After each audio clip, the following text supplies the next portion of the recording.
Eesti Vabariigi taasiseseisvumise aastatel alustasid oma tõuseltside taastamist ka enne teist maailmasõda tegutsenud aretusorganisatsioonid. Ühistegevuse ideed kandsid ühiskondlikel alustel töötavad nõukogudeaegsed tõuaretusnõukogud, kuhu kuulusid liikmetena majandite esindajad, tõulavade töötajad ja teadurid.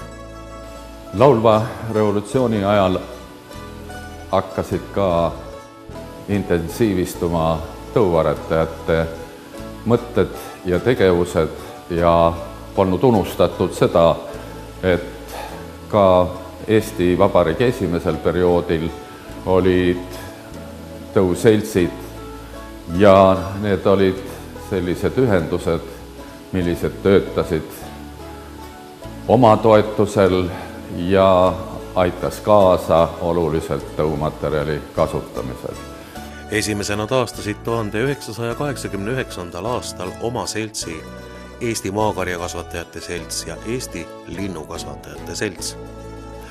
Üha elavamaks muutus diskussioon, kuidas kujundada üle-eestilised organisatsioonid. Aasta hiljem esitas professor Olev Saveli Eesti aretusorganisatsiooni projekti skeemi, mille põhimõteteks oli lahutada riiklik funktsioon täideviivast tegevusest. Loomaomanikud loovad aretusühingud, mis pakuvad tõuaretuslikku teenust ning jõudluskontroll peaks iseseisvuma ja mitte kuuluma teadusasutuse Eesti Loomakasvatuse ja Veterinaaria teadusliku uurimise instituudi koosseisu. Vaidlesime ligi 2 aastat ja vaidlused olid tulised, aga jõudsime konsensusele, et on vaja aretusühistut nendele organisatsioonidele, kus on majanduslikku tegevust, kus ainult teenindus jääb, need võivad töötada ka seltsidena. Eesti Lambakasvatajate Selts ja Eesti Hobusekasvatajate Selts taasasutati 1992. aastal. Sama aasta lõpus moodustasid oma seltsid aretusühistu Eesti Punane Kari, Eesti Mustakirju karja aretusühistu ja Eesti Peekonitõugu sigade aretusühistu. 19. augustil 1993. aastal asutasid 7 tõuloomade aretusorganisatsiooni Eesti Tõuloomakasvatuse Liidu. Ja nii oligi meil aastaks 1993 loodud terve organisatsioon üle Eesti ja kõik olid nad ühistegelised, ühistulised ja augustis 1993 asutati Eesti Tõuloomakasvatuse Liit, milline siis ühendas neid seltse ja ühistuid kokku. Tänu toonase valitsuse tõuaretust toetavale poliitikale sai tõuaretusorganisatsioon ka aretustoetust riigieelarvest. See tagas ka mitmete väiksemate organisatsioonide püsima jäämise. Teine selline seaduslik tugi oli selles, et ühistute seltside loomisel võisid nendes ka osaleda suurettevõtete esindajad ja need olid volitatud esindajad ja enamasti suurtes ettevõtetes olid parimad karjad ja seetõttu ka töö läks. 1995. aastaks töötas Eesti Tõuloomakasvatuse Liit koos riigiametitega välja seadusepaketi ja esimese põllumajandusloomade tõuaretusseaduse. Ja sellel oli väga palju lisasid ja see põhines ka meie ajaloolistel traditsioonidel. Teine etapp seadusandluses oli siis, kui me tahtsime Euroopa Liitu astuda ja meil tuli harmoniseerida meie seadused. See paljuski võttis meie ajaloolisi traditsioone maha ja oleme ka siiani veel probleemide ees. Näiteks küsimus tõug, tõuraamat ja aretusühing. Meie traditsiooniliselt teadsime, et tõug baseerub emasloomadel ja kui tal on tõu tunnused, siis tunnustatakse tõuraamat ja tõuraamatut hakkab pidama organisatsioon, kes saab samuti tunnustuse. Praegu on olukord teistpidine, et tõuaretuse organisatsioon tunnustatakse ja sellega nagu oleks juba ka tõug tunnustatud. ja oleme ühiselt aru saanud, et see on selline tegevus, mis vajab meie praeguses kehtivas tõuaretusseaduses parandamist. Üheks kehtivast seadusandlusest tulenevaks tagajärjeks on fakt, et täna kuuluvad tosinast tunnustatud aretusühingust lausa pooled hobusekasvatajatele. Teiste loomaliikide juures on üle-eestilised aretusühingud ja kujundavad ka tõuaretust, tõuraamatut pidamist, jõudluskontrolli ja muud.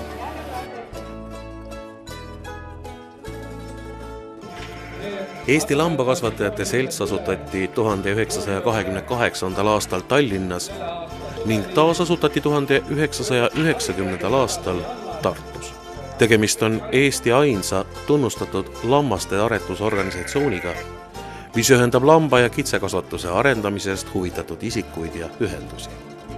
Lambakasvatajate aretustöö on ka edukas olnud, sest viimastel aastatel on kasutatud tõuaretusmaterjali teistest riikidest ja tahaks uskuda, et Texel Eesti valgepealistele lammastele ja Suffolk Eesti tumedapealistele lammastele on heaks komponendiks ja paranenud on kindlasti lihaomadused ja lihaomaduste paranemine toob kaasa ka parema tulukuse lambakasvatuses. Aastaid on lambakasvatajatele valmistanud probleeme lambavilla vähene turunõudlus ja piiratud kasutusvaldkonnad, kuid viimaste aastate jooksul on ka sellele kitsaskohale hakanud lahendusi leiduma. Et on meie poole pöördunud Läti ja on ka Iirimaa ettevõtteid, kes soovivad siis villa kokku osta. Villatõugu lambaid on Eestis ikkagi oluliselt vähem kui lihatõugu lambaid ja villaspetsialistid ütlevad, et see vill ei ole samaväärne kasutusega kui lambavillatõu. Käsitöö on nagu jõudsalt kasvanud, aga ma tean, et seltsi on pöördutud küsimusega, et soojustada majusid, et kokku osta seda villa, aga tegudeni pole jõudnud. Huvi nagu on, aga võib-olla on see lihtsalt tegijate taga küll nii. Aga ma arvan, et see villa teema tuleb selle loodus- ja keskkonnaga seoses järjest rohkem teemaks. Selle kasutusala laieneb. Teiseks aktuaalseks teemaks on lambakasvatajatel olemasolevate tõugude puhtana säilitamine, mis üha uute sisse toodavate lambatõugudega segunema kippuvad. Ristetakse olemasolevaid Eestis kasvatatavaid lambaid uute tõugudega, mis sisse tulevad ja siis ütleme meie oma tõugude olemasolu ju kogu aeg väheneb või seguneb kogu aeg millegiga, et ehk siis meie tunnustatud tõugusid nagu palju nüüd Eestis üldse jookseb praegu, et see on nagu see küsimus, et kust maalt me nad defineerime Eesti tumedapealiseks, Eesti valgepealiseks tõuks ja kus maalt nad juba siis on täitsa ristandid. Et see oleks vaja selgeks rääkida ja arutada aretajatega. Kuid murede kõrval on Eesti lambakasvatajatel juba ka rõõmsamaid uudiseid pajatada.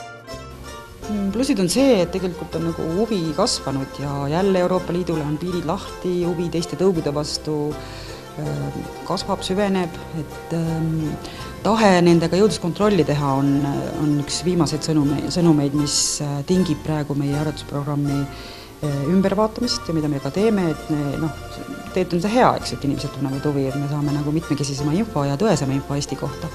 Et see on see just, et tahetakse teada, tahetakse seda infot saada, tahetakse seda tööd teha, ütleme siis nii. Kuulumine ETL-i ridadesse on andnud mitmeid eeliseid nii Eesti Lambakasvatajate Seltsile kui lambakasvatajatele laiemalt. Ma arvan, et me ei oleks seal, kus me praegu, sest see aitas meil väga palju just niimoodi organiseerituse osas. Et on olemas ju organisatsioon, me saime abi, tuge, me saime käivituse, me saime ütleme siis ka riigiorganitega suhtlemisel abi, et on võimalik kellegi poole pöörduda, kui me ise hakkama ei saanud või ei olnud neid võimalusi, oskusi. Et mina arvan küll, et me ei oleks nii kaugel.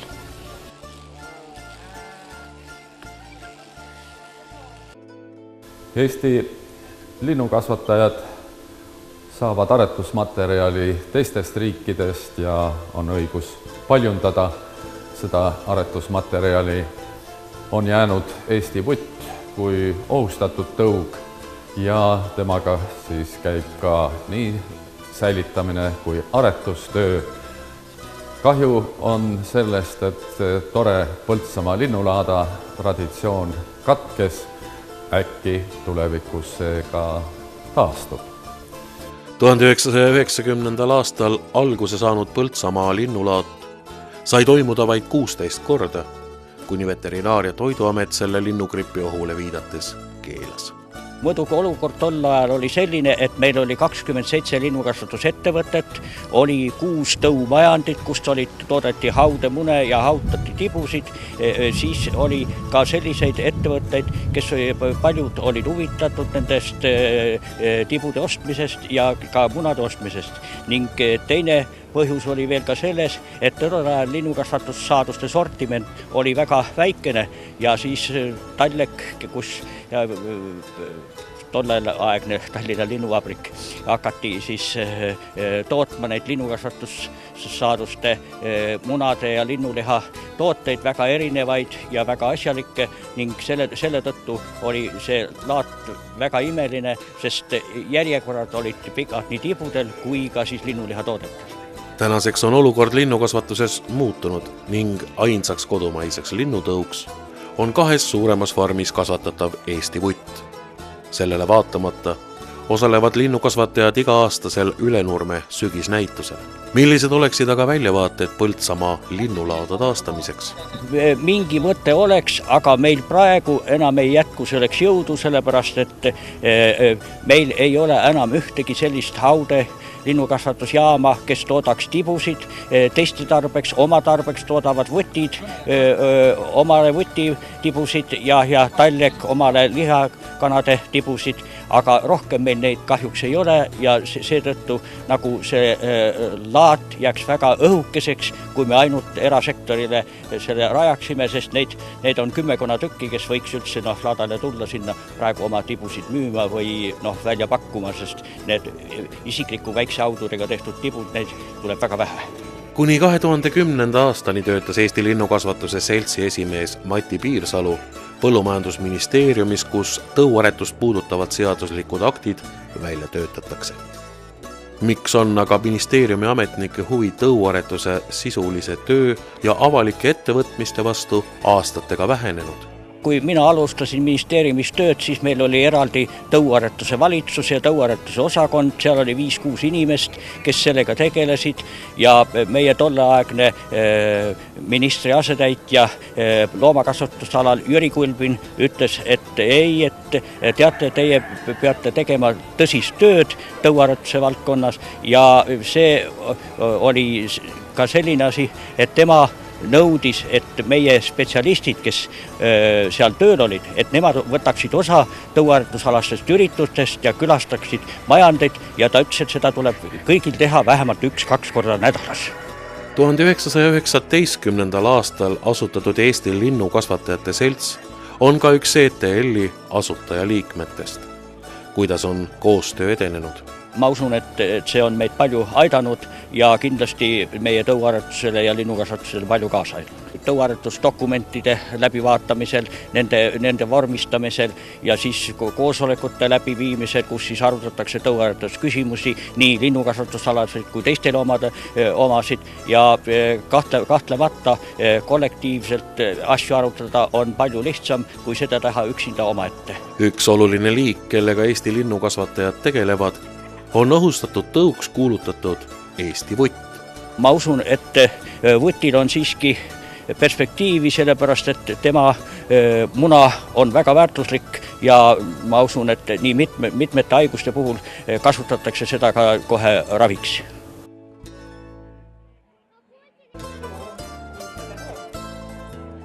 Eesti Tõuloomaatsuse Liidu liikmelisus ei ole nende aastate jooksul oluliselt muutunud, kui väiksemad ühinesid, siis võib-olla Eesti Tõusigade Aretusühistu 10 aastat oli meil liige, 10 aastat oleme teinud nüüd edaspidi koostööd. Nad ei ole päris selgusele jõudnud, millega nad tahavad rohkem tegutseda, kas äriga või tõuaretusega, aga ma usun, et aeg annab siin ka selgitust.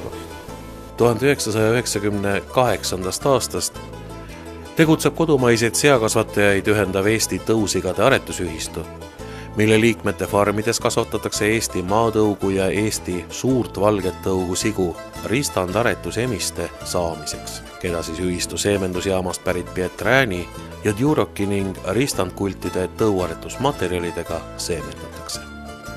Ja kuna ma räägin, et Eestimaa tarbija lauale jõuab ristandloomade liha, siis ristamise isapoolseteks tõugudeks on meil Pieträäni tõug ja nüüd ka juba Djuroki tõug, et 2 tumeda tõuga katsume opereerida.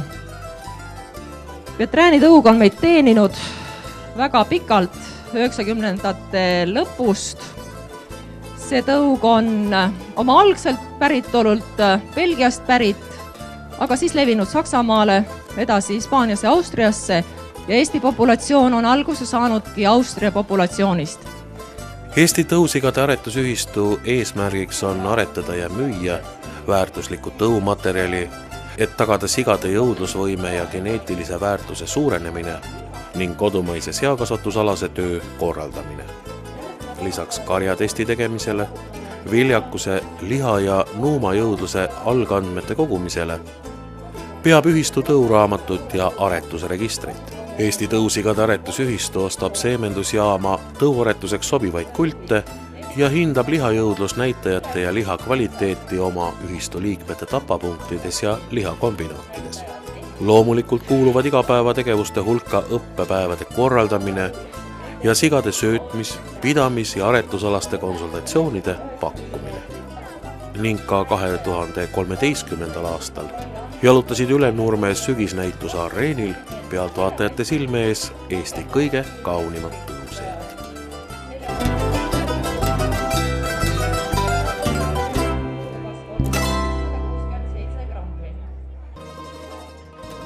Karusloomi hakati Eestis puuris pidama alates 1925. aastast, mil Norrast esimesed hõberebased imporditi. Sinirebaseid, minke ja nutriaid hakati kasvatama 10 aastat hiljem ning lisaks mainituile on Eesti karusloomakasvandustest peetud veel puurituhkruid, kährikuid ja pesukaru. Tänaseks on kiskeliste osakaal karusloomakasvandussektoris oluliselt vähenenud. Karusloomakasvatajad on ühinenud peamiselt tšintšilja ja küüliku kasvatajatena. Kiskeliste osa on olnud meie liidu liikmed varasemal perioodil, aga mitmed majanduslikud probleemid on põhjustanud kas nende töö lõpetamise või muudel põhjustel ja praegu on väga populaarne, kas tohib Ameerika naaritsat kasvatada, kes võib olla ohuks Euroopa naaritsale. Aga tšintšilja ja küüliku kasvatajad on aktiivsust täis ja korraldavad oma konkursse ja võtavad osa ka ühisüritusest Ülenurmel. Eesti karusloomakasvatajate aretusühing on ainuke ETL-i liige, kellel puudub riiklik tunnustus ja sellest tulenevalt ka aretustoetus. Iseenesest me taotlesime aretustoetust ja tunnustust, aga juhtus nii, et meie eesmärk oli suurem kui meie võime seda täita, ehk siis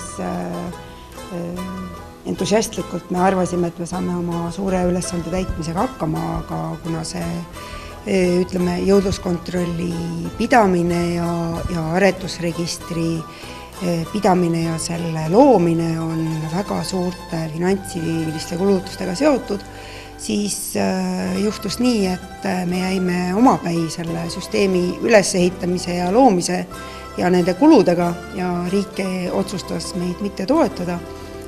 Siis ongi niiviisi, et tänase päevani meil puudub aretustoetust, sest me ei suuda neid tingimusi täita hetkel. Eesti karusloomakasvatajate aretusühingusse koondunud tšintšiljade ja küülikute kasvatajate kõrvalt tegutsevad Eestis ka 2 kiskelisi karusloomi kasvatavat ettevõtet, Balti Karusnahk ja Rooküla Esimene. Miks nemad ühingusse ei kuulu? Ühingus olemise mõte seisneb ju selles, et sa saad sealt tuge ja toetust kuid paraku nende puhul süsteem toimis iseenesest ja nad ei saanud kuigi palju ei seltsilises mõttes toetust ega ka siis nii-öelda nõuandetoetust, sest nad said iseendaga üsna hästi senimaani hakkama. Kuulumine Eesti Tõuloomakasvatuse Liidu ridadesse võimaldab karusloomakasvatajatel olla paremini kursis kehtiva seadusandluse ja päevakajaliste teemadega. Kuigi karusloomakasvatajad ei saa aretustoetust, ei ole seda kunagi saanud, siis ikkagi aretus toimub farmides sellele vaatamata, kas nad saavad riiklikku toetust või mitte. Ja see on siiski oluline teada, mis toimub mujal. Küülikute tulevik on nii vill, liha, ka nahk ja kõrvad lisaks sellele. Tõuaretust peavad karusloomakasvatajad ka üheks oluliseks prioriteediks oma tulevikuplaanide koostamisel. Me endiselt loodame, et me saame siiski reaalselt kasutada programmi endale mingil ajahetkel aretusse töövahendiks ja ühtlasi tekib meil võimalus jõudlusandmete ülevaateks jõudluskontrolli kaudu. Kuid nagu nimetatud, need on väga suurte investeeringutega seotud, et me siiski loodame ja oleme positiivsed, et ühel päeval see võiks juhtuda.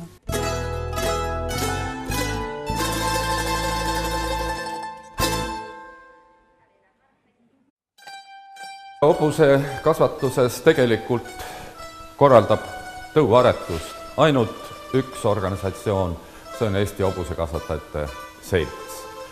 Teised organisatsioonid on sellised abiorganisatsioonid. Muidugi ka Eesti Sporthobusekasvatajate Selts tegeleb tõuaretusega, kuid mitte puhasaretusega, vaid nendel on ristandprogramm, et toota tarbehobuseid, sporthobuseid, umbes sama nagu seakasvatajad marmorliha programmis. Eesti Hobusekasvatajate Seltsi igapäevane töö on seotud 5 tõuraamatu Eesti raskeveo, tori, trakeenide ja araabia täisverelise hobuse tõuraamatu pidamise ja jõudluskontrolli tegemisega. Suvehakul hakkavad juba hobuste ülevaatused ja aretajad on oma hobustega tihti kas siis oma talli näitusel väljas ja siis parematest paremat tuuakse jõudluskatsetele, mis korraldatakse igale tõule suur tõugu tutvustav päev. Aga selle kõrval on oluline ka kogu andmebaas, mida tõuraamat kogub ja lisaks meie hobused on ju mitte ainult tõuaretuse jaoks, vaid oluline on, mida nende hobustega saab teha, kus neid kasutada, millised on saavutused ja kuidas näevad meid teised aretajad, teised hobusekasvatajad ning selleks on väga hea koostöö ka aretusorganisatsioonidega Euroopa Liidu teistes riikides ja mis veel viimaste aastate nagu tegevus on, et Soomes väga jõudsalt läheb edasi Eesti raskeveo ja nüüd ka torihobuste kasvatamine ja neile tõugudele näituste korraldamine. Kuidas hindab aga Eesti Hobusekasvatajate Seltsi tegevjuht Põllumajanduse Registrite ja Informatsiooni Ameti kaasamist hobuste tõuaretusse? Hobusekasvatajate poolt on siis andmed seotud PRIA hobuslaste registriga. Meil on hea meel, kui PRIA arendab registrit, et oleks seal rohkem andmeid, rohkem võimalusi hobuse kohta teada saada, kui hetkel pakutav, kus on ainult nimi, ULN number ja siis hobuse vanus. Aga tulevikus loodame, et ka hobuste põlvnemised ja jõudluskontroll ja võistlustulemusi näeb. Ja osaliselt on need andmed siis kättesaadavad tõuraamatutest, mida Eesti Hobusekasvatajate Selts peab jõudluskontrolli keskuses. Kuidas on aga Eestis kasvatatavate hobuse tõugude käekäiku mõjutanud nüüd juba 2 aastakümmet kestnud koostöö Eesti Tõuloomakasvatuse Liiduga? jah, meil on hea meel, et viimased 10 aastat näitavad, et Eesti hobuste arvukus on suurenenud. Eesti hobune on konkurentsivõimelisem takistus- või koolisõidus, aga samas me tahaksime ikkagi üha enam tuua neid väärtuslikke hobuseid ratsakoolidesse, ratsutajateni, sest kandepind on ikka veel õhuke ja õrn ja et kui meil ei oleks tõuaretajate koostööd kõigide teiste organisatsioonidega, siis oleks pilt palju kurvem, aga me loodame, et kõikidel oma kohalikel tõugudel ja meil kasvatatavad sporthobuste tõud ja trakeenidel läheb väga hästi, kuigi ka Euroopa suuremad aretusorganisatsioonid võitlevad ikkagi selle eest, et turule jõuaksid ainult nende parimad hobused ja saavutused oleksid nende hobuste poolt, et konkurents on väga tihe. Tihe konkurents valitseb paraku ka Eesti hobusekasvatajate vahel, mistõttu ei saa ka üle probleemidest, mis nende igapäeva tegemisi ja koostööd märkimisväärselt mõjutavad. Ja põhjus ongi selles, et meie põllumajandusloomade aretusseaduses ei ole täpselt määratletud, kes võib olla aretusühing, kes võib seda juhtida ja kui palju peab olema aretusloomi. On loodud üksikud mikrokogumid 20, 30, 40 hobusega, aga sellise arvuga aretust ei tee. Hobusekasvatus on ikkagi seotud peremeestega, kes näevad prioriteeti, et hobusekasvatus on tulutoov või vähemalt kulusid kattev tegevus. Ja need emotsioonid, mis hobusekasvatusest võib saada, tegelikult me peame kasvatajatele reaalsuses ikkagi ütlema, et kui meil ei oleks tõuaretusorganisatsioone, siis kaoks võimalus tõuaretusmaterjali omavahel vahetada, kuhugile edasi liikuda, eesmärgipäraselt tegeleda ja tõuraamatu pidamises ei saa ju võtta, et ma kasvatan natukene seda tõugu, natuke teist ja kolmandaks mul ei olegi säilinud enam ei aretust ja aretuspõhimõtetele vastavat tõugu.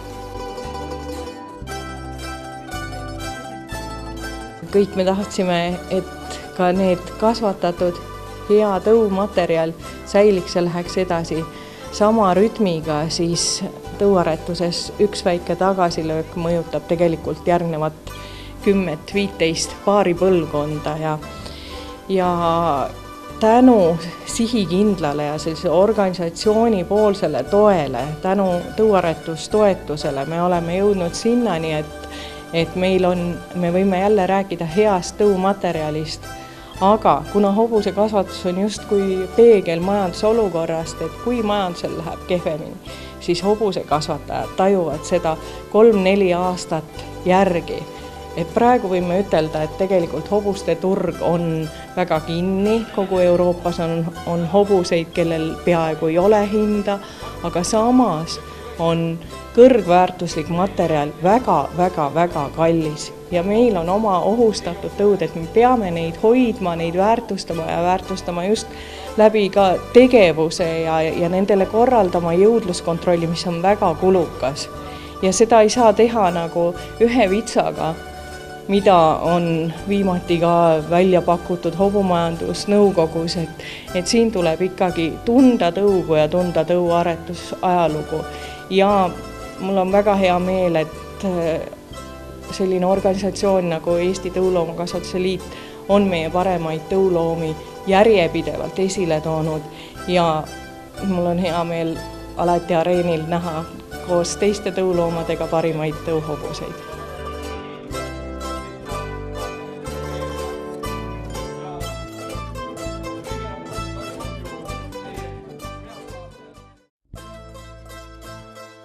1993. aastal asutatud Eesti Tõuloomakasvatajate Ühistu tegeles algselt Eesti mustakirju karjaga, kuid tänaseks on tegevusvaldkonnad laienenud. Alates 2002. aastast kuuluvad ühistusse Eesti Punase Tõu ja kollektiivliikmena Eesti lihaveise kasvatajad. Ja kui tahta kokku võtta, mida on siis tõuaretus selle paarikümne aasta jooksul andnud Eesti rahvale, siis võib-olla tänu jõudluskontrolli olemasolule Eestis on kõige parem väljendada seda piimatõugude tootlikkuse suurenemises. Kui 3000 Eestis saavutati aastal 1966, siis kulus 20 aastat, kui Eestis saadi 4000 kilogrammi, siis kulus veel 14 aastat, et saada 5000 kilogrammi ja seejärel igale 1000 kilogrammile kulus 3 või 4 või 5 aastat. Kindlasti tahaksime me kirjutada selle aretuse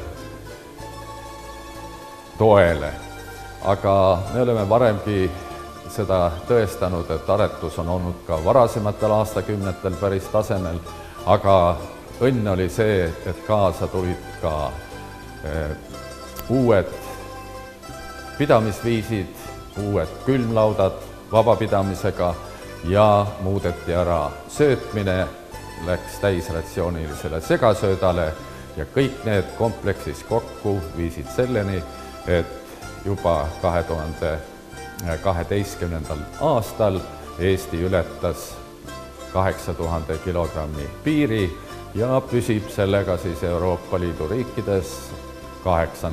kohal. Aga järgmisi kohti loodame lähiajal võita. Viimaste aastate jooksul on rahvusvahelises mastaabis hakatud tõuaretuses juurutama uut genoomvaliku programmi. Millised väljavaated on aga väikesel Eestil sellesse programmi lülitumiseks? Eks see kindlasti on Eestile kui väiksele riigile väga oluline genoomselektsiooni rakendamine ka Eestis, kuigi meie probleem on täna, et meil ei ole piisaval hulgal nii-öelda sellist võrdluspopulatsiooni, kellele seda võrdlust teha, aga kindlasti genoomselektsioon on tulevikuaretuse üks uus suund ja tuleb arvestada ka sellega, et siin on väga oluline teha teiste riikidega koostööd. Täna meil juba esimesed näited on olemas, et oleme ostnud näiteks Saksamaalt genoomselektsiooniga pulle, kes on siis Saksa baasil hinnatud ja need on Eestis võimalik kasutada. Aga ka tulevikus kindlasti tahaks, et meil oleks omal võimalus ka Eurogenoom ehk siis Euroopa genoomselektsiooniga tegelev organisatsioon sellega liituda ja me saaksime hakata selle laadset koostööd tegema. Sellises rahvusvahelises koostöös osaledes on väikese loomade arvuga Eesti loomulikult pigem saaja kui andja rollis. Aga ma arvan, et tulevik kindlasti saab selle genoomselektsiooni jaoks olema väga tähenduslik aretustöös ja juba paljud riigid on öelnud, et tänu genoomselektsiooni rakendamisele on ka eluspullide arv vähenenud ja saab seda valiku intensiivsust palju enam tõhustada. Juriidiliselt kuulub täna enama kui 300 liikmega Eesti lihaveise kasvatajate selts Eesti Tõuloomakasvatajate Ühistusse. Tegemist on väga võimekalt areneva aretussektoriga, kuhu kuuluvad 12 erineva veisetõu esindajad. Kas poleks õigem, kui enam kui 60 000 lihaveist kasvatavad seltsi liikmed ise riiklikku tunnustust taotleksid? Aga ma arvan, et oluline on ka sellised üldstrateegilised lihaveise punktid ja lihatõugu veiste aretuse punktid oleksid koos ja selles suhtes on, ma loodan, et see tulevik selline, et seda lihaveise kasvatajate seltskond hoitakse koos niisuguselt, et ta saab töötada kas siis Eesti lihaveise kasvatajate seltsi juures või ka Eesti Tõuloomakasvatajate Ühistu juures, sest et ega veisekasvatusel kui suunal erilisi suuri erinevusi ju ei ole, aga tähtis on see, et lihaveise kasvatajate huvid oleks kõik kaitstud ja selleks on loodud ka erinevatel tõugudel nii-öelda sellised klubilised organisatsioonid, kus nad siis saavad igapäevaseid aretusküsimusi ja oma tõuga seonduvaid küsimusi arutada ja need on päris efektiivsed ja sealt tulenevad siis need otsused ja ettepanekud, nad saavad alati ka siis Eesti Lihaveisekasvatajate Seltsile või Eesti Tõuloomakasvatajate Ühistule edastada. Lihaveiste kasvatamine soodustab ka söötis ja raskesti karjatatavate põllumajanduslike maade kasutuselevõttu ning tekitab maapiirkondadesse uusi töökohti. Et meil ei oleks probleem tulevikus nii-öelda nende euroniitjatega, kellel on küll maa ja kes on ainult suunanud oma tegevuse toetuse saamiseks, et nad võiksid siis olla võimalikult suurel määral kasutatud just lihaveiste pidamisel ja selles suunas on see trend olemas. Kuid karjade arvukuse suurenemisega kaasneb ka vajadus toodangu efektiivseks turundamiseks. Nii et see turgude teema on kindlasti ka väga oluline ja siin, kui kolmandad riigid on meile nagu aeg-ajalt väga kasulikud olnud, et oli siin Türgi või Venemaa, Valgevene, siis seal tuleb arvestada muidugi ka sellega, et need turud ei pruugi olla väga stabiilsed, et meil peaks olema sellised alternatiivsed turge ka olemas ja eks see areng loomade arvu suurenemisega peab käima käsikäis.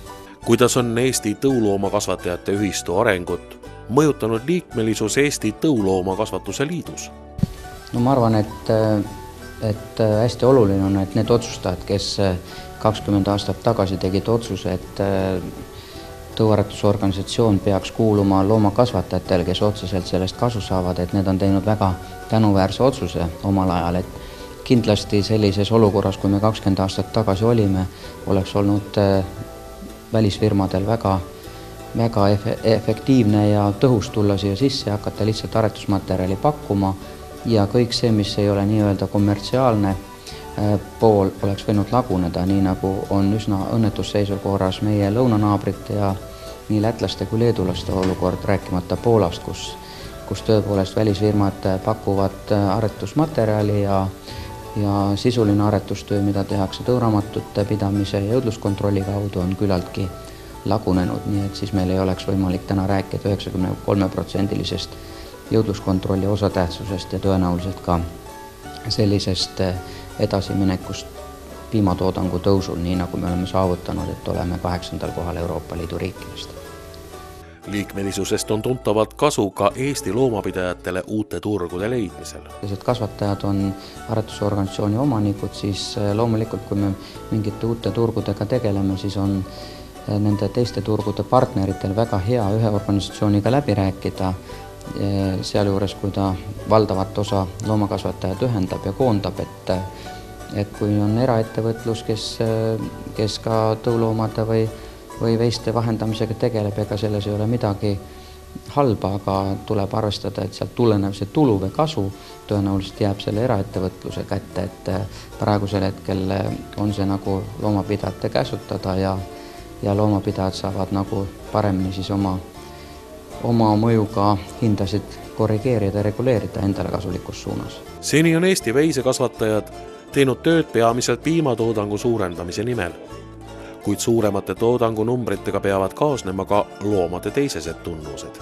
Olgu nad siis sigivust näitavad või tootlikku iga näitavad, et nendele peaks hakkama rõhku rohkem pöörama ja ma usun, et see piimatoodangu tase on siin 2-3 aasta pärast meil 9000 kilogrammi juures, nii et siis on väga oluline see, et see lehm ei püsiks karjas alla 3 laktatsiooni, vaid me suudaksime seda, mida loomakasvatajad on oma varmide näol teinud, parandanud loomade heaolu, pidamistingimusi, et need loomad, kes seal siis igapäevaselt sees elavad, et nad kestaksid ka karjas kauem. Eelmise sajandi või tuhandiku lõpus rajasime ühiselt areeni, kus toimuvad nüüd meie traditsioonilised tõuloomade näitused, konkursid, kus rahvas tahab käia ja septembri esimene laupäev on rahvarikas kogu muuseumi territooriumil. Siin korraldavad ka oma vabariikliku konkursi Eesti maakarjakasvatajad ja nad on tublid, koos teiste tõugudega korraldavad enne ka siis Saarte Vissi konkursi ja kahju, et sealt ei jõua nad mitte vabariiklikule konkursile. Ka Eesti punase tõu aretajad juba varasematel aastatel, aga viimased 3 aastat ka Eesti Holsteini tõu kasvatajad viivad läbi oma vissikonkursi Ülenurmel.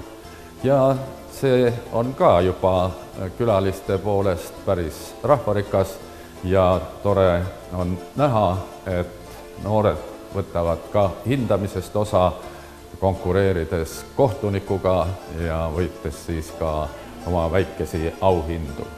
Väikesearvulise tõuna tunnistati Eesti maatõug 1993. aastal ohustatud tõuks.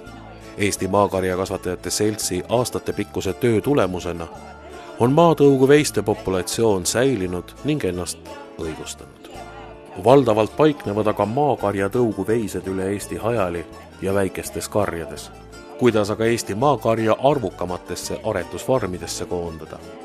Tegelikult ega see ongi suur probleem, kuna maakari ikkagi ju lüpsab vähem kui Holsteini tõug, sest meie aretuspotentsiaal ongi väiksem, kuna ta on nii väiksearvuline tõug, meil ongi võimalik valida circa ainult 300 lehma hulgast pulli emasid ja me ei saagi nii kiiret aretust teha nagu maailmatõud,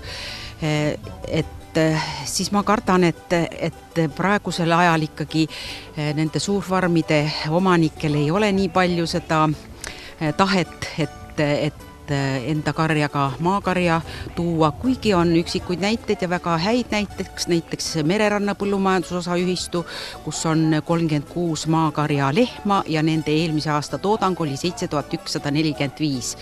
Nii et see on tegelikult väga-väga hea näide maakarja kohta ja siit võiksid ka siis mõned teised suurfarmid mõelda selle peale, kas mitte ka oma karja maatõugu võtta, sest mitte toodang on juba järgi tulnud väga suuresti, vaid Eesti maakari on ju teatavasti ka hea söödaväärindaja ja haigusi on vähem, nii et tegelikult vääriks teda rohkem esile tõsta kui praegu.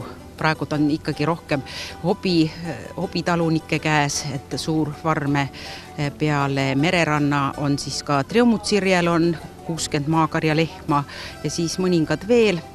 Reinemilvil on üle 20 ja Simovartil on kuskil 14 looma, Liiasoo äärel Saaremaalt on 21 looma, nii et meil on, aga ikkagi on neid farme vähe, kus on üle 20 lehma. Farmide suuruse määrab olulisel määral ka tasuvus, mis vastavad tõugu loomade pidamisega kaasneb. Millised võiksid olla aga maakarja pidamist populariseerivad nišitooted? Maakarja piimas on ju rasvavalku rohkem ja ka süsivesikute sisaldus on suurem. Ja me oleme teinud mitmeid katseid ka piimalaapuvuste kohta, kus 3 tõu võrdluses oli siis maakarja piim kõige paremini laapuv, et kindlasti saaks teha juustu, et 10 liitrist piimast saab palju rohkem juustu kui teiste tõugude piimast, nii et piim on tegelikult väga sobilik just nišitoodete tegemiseks, aga kuna selliseid suurfarme ei ole, siis on see väga keeruline tänapäeval seda mingit nišitoodet tegema hakata, et selleks peab olema piisavalt investeeringuid ja eks see kujunebki probleemiks. Lahendusena näevad maakarja kasvatajad selle põlise tõu heade omaduste senisest julgemat tutvustamist. Et inimesed ostaksid ka seda nišitoodet siis, et turundus on muidugi kindlasti kõigepealt selle peaks nagu paika saama, et siis saab alles hakata toote tegemist propageerima.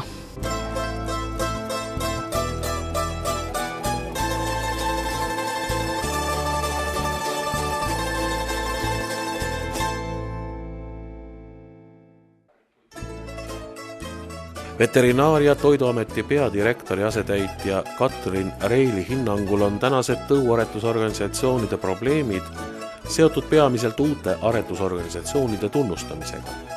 Hetkel on meil siis tunnustatud 12 tõuaretusorganisatsiooni ja nendest 6 on hobuste tõuaretusorganisatsioonid. Tähendab, juurde on tekkimas palju uusi tulijaid, kes soovivad, kas tõu uue suuna tunnustamist ja tõuraamatu tunnustamist või siis ka olemasolevate tõugude, tõuraamatute, nii-öelda paralleeltõuraamatute tunnustamist. Ja sellega seoses on tekkinud palju eri arusaamu ja asjad on liikunud ka kohtuvaidlusteni, nii et tegelikult praeguse hetkega on 2 protsessi käimas ja lõplikke kohtuotsuseid veel ei ole. Põhjused, miks üks või teine huvigrupp ennast täna suhteliselt lihtsalt aretusorganisatsiooniks saab registreerida, peituvad kehtivas seadusandluses. Meie töö aluseks on seadusandlus. Ja vastavalt seadusandlusele on kõikidel uutel organisatsioonidel õigus esitada tunnustamise taotlus ja vastavad dokumendid. Nii et me ei saa ühtegi taotlejat kõrvale jätta ja vastavalt seadusele ka meie nii-öelda siis seda protsessi läbi viima. Mis on aga ülikooli zooinsenerina lõpetanud kontrollijale tema tänases töös kõige suuremat rõõmu pakkunud. Kõige positiivsem on see, kui ütleme, üldsegi loomakasvatuse nii-öelda areneb, et aretuse seaduse eesmärki on loomakasvatuse nii-öelda tasuvuse ja majandusliku poole nii-öelda kasv. Et ka meie ju töötame selles suunas, et loomakasvatajatel läheks paremini ja majanduslik edu tuleks. Milline võiks olla ka Eesti tõuaretusorganisatsioonide homne päev? Ja minu üleskutse oleks see, et ETLL võiks ikkagi laieneda, kutsuda ka kõiki teisi tunnustatud organisatsioone oma liikmeks, et siis oleks see kõlapind veelgi suurem. Aga ta on igas mõttes positiivne. Mina näen selles mõttes, et nad ühiselt, eks ole, saavad suhelda riigi esindajatega, esitada seadusemuudatusi. Samuti on äärmiselt positiivne tõuloomaüritus, kus kõik propageeritakse kõiki Eestis kasvatatavaid nii-öelda tõuge. Ajakiri, mis on ilmunud kogu selle aja vältel, kus tutvustatakse kõiki tõuaretuse teemasid. Nii et selles mõttes väga positiivne ja ikkagi üleskutse kutsuda juurde ka uusi organisatsioone, kes on hiljem tunnustatud. 2 aastakümne jooksul on Eesti Tõuloomakasvatuse Liidu ettevõtmistest armastatud traditsioonid kujunenud, mis omakorda tõuaretajate rasket tööd ja nende kasvandikke ka laiema avalikkuse ees tutvustavad. Eesti Tõuloomakasvatuse Liidu liikmed korraldavad igal aastal konkursse, päevi, lambakasvatajad on augusti 1. laupäeval Kurgjal, kus on nendel lamba- ja kitsepäev ja selgitatakse välja seal parimad, nii hobusekasvatajad peaaegu samal ajal Eesti raskeveohobustele, aga augustis veel Tori hobusele, Eesti hobusele, trakeenid septembris ja veised korraldavad oma pissivõistlused alati viimasel ajal mõlemale tõule Ülenurmel. Juba 16 aastat on Eesti Tõuloomakasvatuse Liit koos oma liikmete ja Eesti Maaülikooli veterinaarmeditsiini ja loomakasvatuse instituudiga andnud välja ainukest loomakasvatusalast ajakirja Tõuloomakasvatus. Samuti korraldatakse erinevaid aretusteemalisi teavitusüritusi. Traditsiooniks on igal aastal korraldada üks seminar. 12. aastal oli ohustatud tõugude teemal ja sel puhul anti välja õppevahend ja kokkuvõtte kogumik. Ja selle aasta seminari pühendasime siis meie organisatsiooni 20. aastapäevale. Aga lisaks toimuvad veel õppepäevad ja kokkusaamised, mis täiendavad meid omavahel ja saame ka teada teiste loomaliikide probleeme ja selles mõttes on sellisest ühistööst väga palju kasu. Imelik on ainult, et kui me läheme kas või ministeeriumisse, et teha ettepanekut seadusloomes, meie põllumajandusloomade aretusseadusesse, siis läheme meie vaidlema hobusekasvatuse organisatsioonidega, kes ei kuulu Eesti Tõuloomakasvatuse Liitu. Millised on aga Eesti Tõuloomakasvatuse Liidu ootused tulevasteks aastakümneteks? 20 aastat on meie organisatsioon päris toredasti töötanud, on edusamme, aga on ka probleeme on organisatsioonis ka ja arvame siis sedasi, et arvestada seda, et siin on kõik loomaliigid esindatud, et nii ühes ilusas kapis ka tulevikus on meie aretusorganisatsioonid koos ja mõistame paremini üksteist ja oleme valmis ühistööks.